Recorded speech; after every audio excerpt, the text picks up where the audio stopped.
sobre o dever de orar sempre. Pare bem, vamos lá.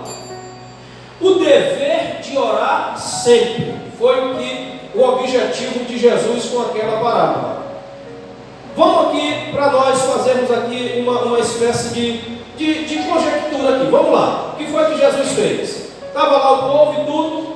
O texto diz que Jesus, vendo aquele povo, contou-lhes uma parábola. E qual era o objetivo de Jesus em contar-lhes aquela parábola? Qual era o primeiro? Falar sobre o dever de orar sempre. Este era o primeiro objetivo de Jesus em contar-lhes aquela parábola. Falar-lhes sobre o dever de orar sempre. Amém? Agora olhe para mim. Dentro desta expressão, o dever de orar sempre, nós vamos destacar apenas aqui este verbo, bem aqui, dever. Tá bom? Dever. O que é dever, meus irmãos? Não é dever o dinheiro no comércio, no banco, não. Certo? O que é aqui este dever bem aqui? Vamos lá. Quem pode me ajudar aí? Participando, todo mundo. O que é este dever bem aqui? Dever aqui, nós podemos entender como responsabilidade. Sim ou não? Sim. Sim. Diga assim comigo, responsabilidade. Dever aqui pode também significar e ser até substituído pelo termo compromisso. Certo? Diga assim comigo, compromisso. Certo? Dever aqui também pode significar obrigação. Por exemplo, quem tem o dever de chegar no emprego no determinado horário que o patrão determina, ele tem um compromisso com o patrão, sim ou não? Sim. O compromisso dele é chegar naquele determinado horário. Vamos supor, o patrão marcou para que ele chegue 8 horas da manhã. É o compromisso dele, sim ou não? É dever do funcionário. É dever, irmã Maria. É dever do funcionário chegar 8 horas. Pode ser que por algum imprevisto, alguma coisa, ele possa chegar um pouco atrasado, mas que isso não pode se configurar uma característica dele, certo? Mas é um dever. É o compromisso daquele funcionário, certo? Com o seu emprego. Dever, nós estamos dizendo que é o que também? Responsabilidade. Quem tem um dever, ele assume uma responsabilidade. Quem tem um dever, ele assume o que mais, meus irmãos? Um compromisso. Tudo isto aqui nós podemos entender como dever. Aí Jesus estava dizendo assim, vamos parafrasear. Contou-lhes também uma parábola sobre o que? Primeiro, vamos lá, qual é o primeiro? Diga assim, sobre a responsabilidade de orar sempre. Está vendo só? Como o dever é uma responsabilidade. Poderia dizer também, contou-lhes uma parábola sobre o compromisso de orar sempre. Contou-lhes também uma parábola sobre o que? A obrigação de orar sempre, certo? Então qual era a intenção de Jesus em contar-lhes esta parábola? Primeiro, ele estava falando a respeito da responsabilidade de orar. Ele estava falando a respeito do compromisso dos seus discípulos, o compromisso do crente em Cristo Jesus, do compromisso que o crente em Cristo Jesus precisa ter com a oração. Ele estava falando a respeito da obrigação que nós, como igreja de Cristo, temos com a oração. Diga assim comigo, oração é responsabilidade. Diga assim comigo, oração é compromisso. Diga assim, oração é obrigação. Certo? Então, primeiro, nós entendemos entendemos que a oração trata-se de responsabilidade.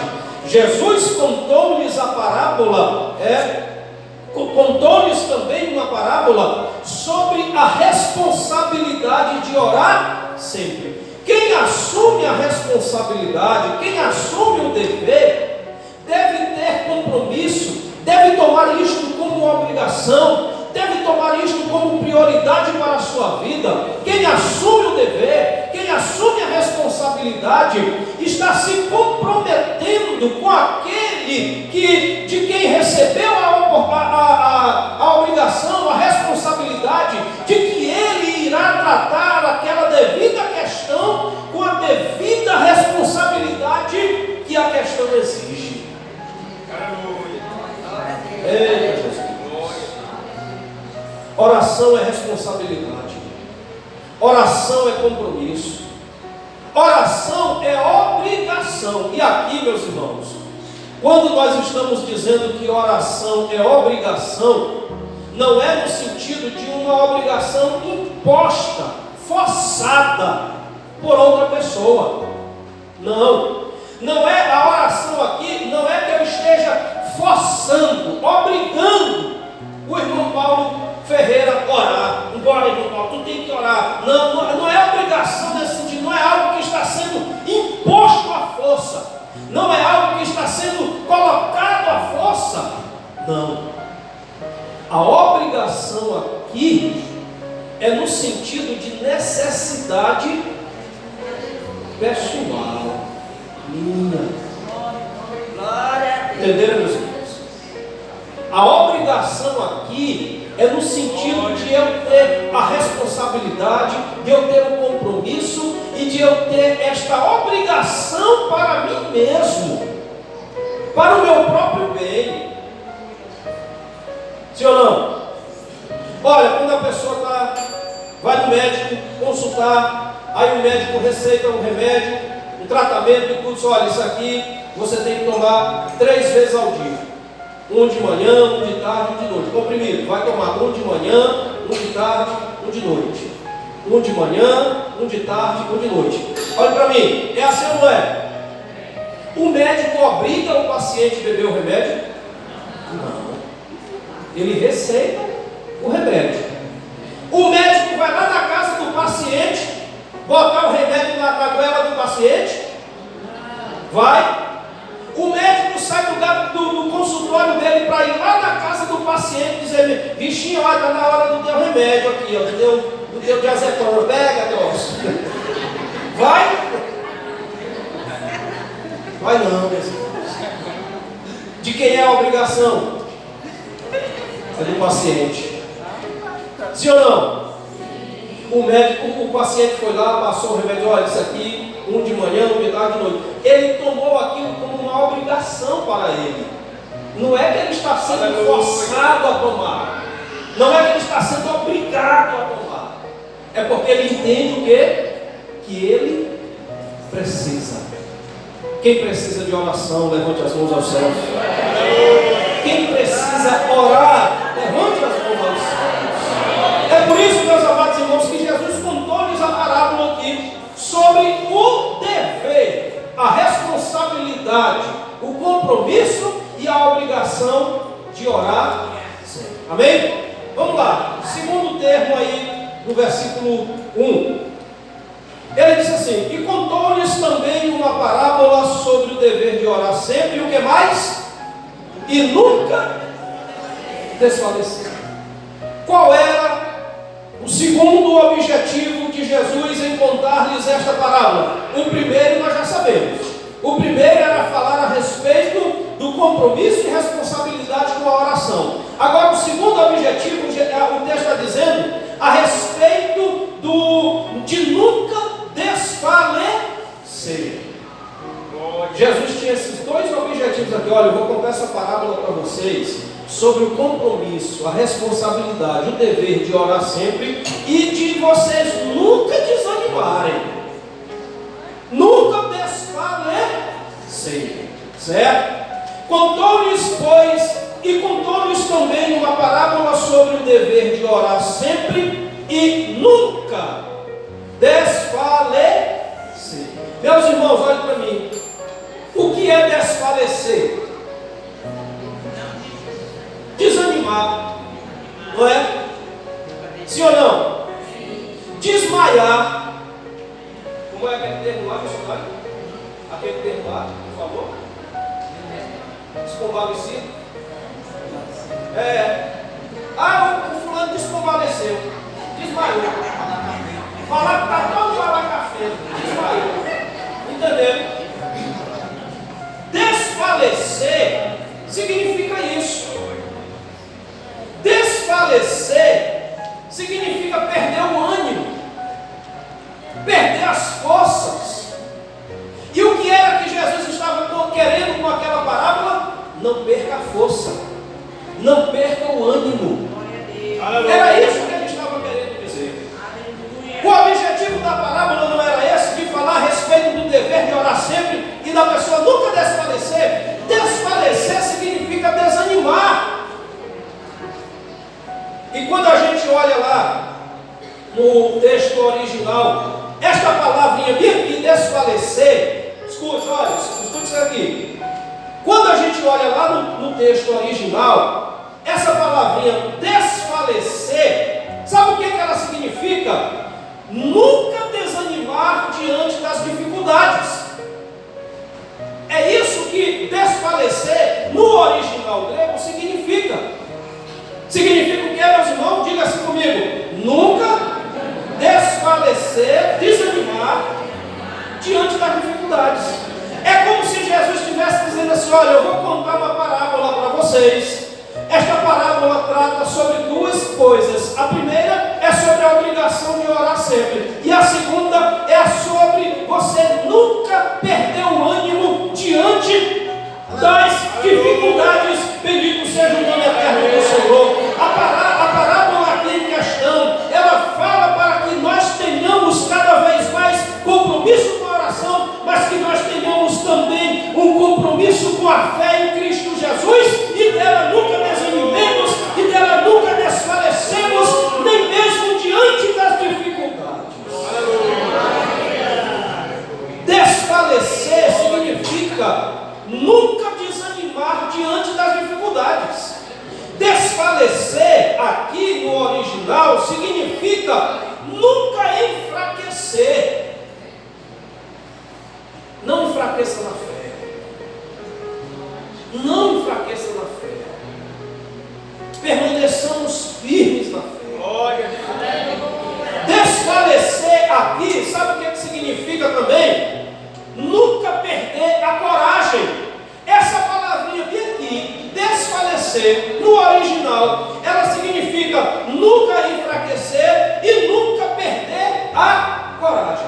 Aleluia. É como se Jesus estivesse dizendo: eu vou contar esta parábola aqui para vocês nunca desanimarem. Eu vou contar esta parábola aqui para vocês nunca perderem a coragem. Eu vou contar esta parábola aqui para vocês não sentirem medo. Que é outro significado aqui deste termo. Nunca sentir medo. Amém, meus irmãos? Agora vamos lá para o ponto 2, o versículo 2, versículo chave, o segundo versículo chave, versículo 8. Está dizendo aí o versículo: quando, porém, vier o Filho do Homem, porventura achará fé na terra? Escute bem, o que foi que aconteceu? Jesus contou aqui uma parábola, ele dizendo que havia numa cidade um certo juiz injusto, que não temia nem mesmo a Deus e nem a homem algum. Eu já ia dizendo uma coisa aqui, mas o celular está ligado, é arriscado. Ele diz assim: olha, havia numa cidade um certo juiz que não temia nem mesmo a Deus e nem homem algum.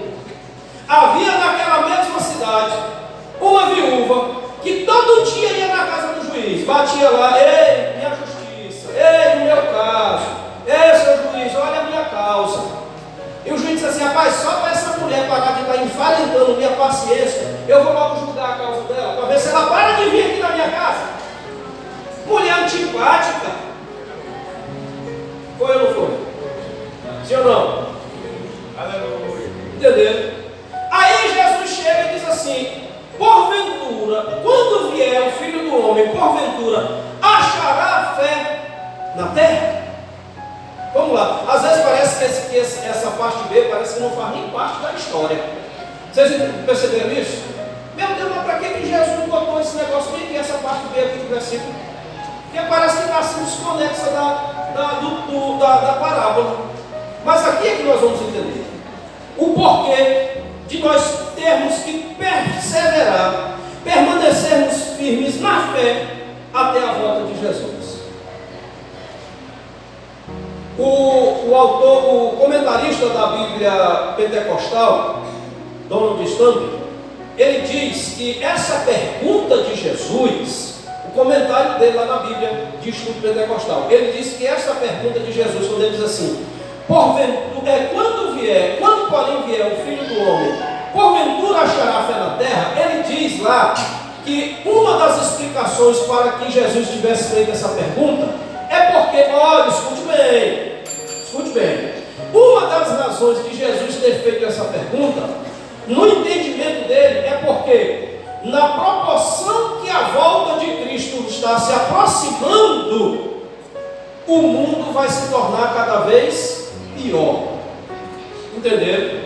Ele diz lá no comentário que na proporção que os tempos vão se passando, que a palavra de Deus vai se cumprindo, que a volta de Jesus está se aproximando, a corrupção vai tomar conta do mundo cada vez mais. Aí ele diz assim: é aí que o crente precisa cada vez mais se autoanalisar e dizer assim: estou eu perseverando na fé, estou eu perseverando em oração, estou eu compromissado com o reino de Deus? Sabe por quê, meus irmãos? Olha aí, vamos para o texto sagrado. Diz assim Jesus, diz assim o texto, foi Jesus quem disse: quando porém vier o Filho do Homem, porventura achará fé na terra? Primeiro, o texto sagrado diz que o juiz não temia nem mesmo a Deus e nem homem algum. O juiz iníquo da história, ele serve como exemplo de corrupção. Entenderam?